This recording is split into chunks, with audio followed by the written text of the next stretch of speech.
Hi, I'm Erika, comedian and host of SPACEStv. I just moved into a TriBeCa loft, but the only reason I was able to afford it is because it's falling apart.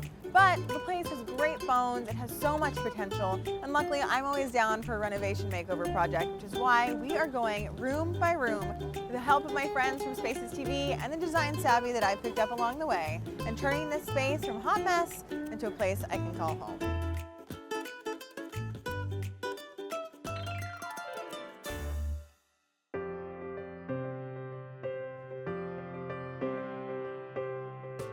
A foyer is the entrance and also the first impression. And right now, ours says, are you kidding me? You really made me walk up all of these stairs for this? The carpet is disgusting. We would have it cleaned, but we would have to tell them what the stains are, and we don't know. The radiator looks like it is falling off. There's wiring that just comes down from places. We really want the space to give a great first impression. So wish us luck. We had a big party here. And she did all this make-believe friends over here on the wall. It actually is kind of cool. So it was an anti-Valentine's Day party, and the theme was love. We're taking this rather boring hallway, and we're going to give it a lot of drama through stripes. Do you want me to shut off the light or something?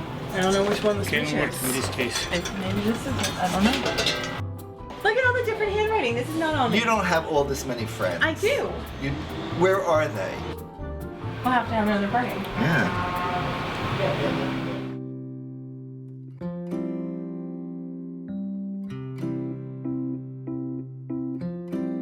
I can't believe that you took this tiny little forgotten space and made it what it is. So what we did in here is we chose to paint almost all the walls black to give it a sense of space rather than keeping it white.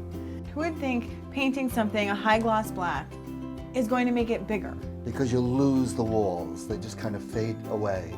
Whereas if you did white, it emphasizes the walls. And then we did chalkboard paint on this wall because Yeah, love it.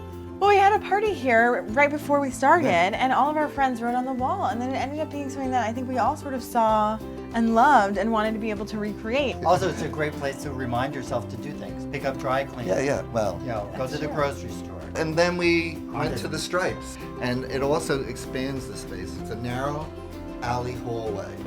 And I think when you look down the hallway, it just makes it look like you want to follow those stripes and see where you're going to end up.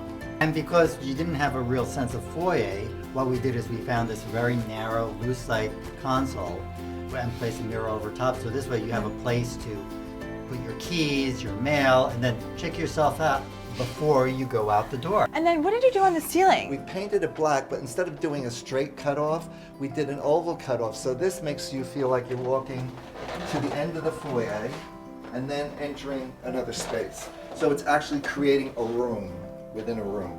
And then we love this wonderful smokestack, the lighting, and I really love it here. Yeah, it really looks great. It tied everything together. You just have to have good taste to create good design. You don't have to spend a fortune to do that. Also, the secret is to be bold, but to know when to stop. Keep it refined and keep it unusual and chic.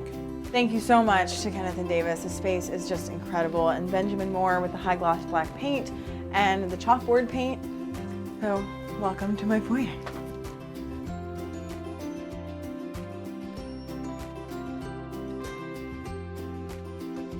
You've been watching It's Got Potential. We're going to have a new episode every week, so subscribe to Spaces and see the entire transformation of my hot mess apartment.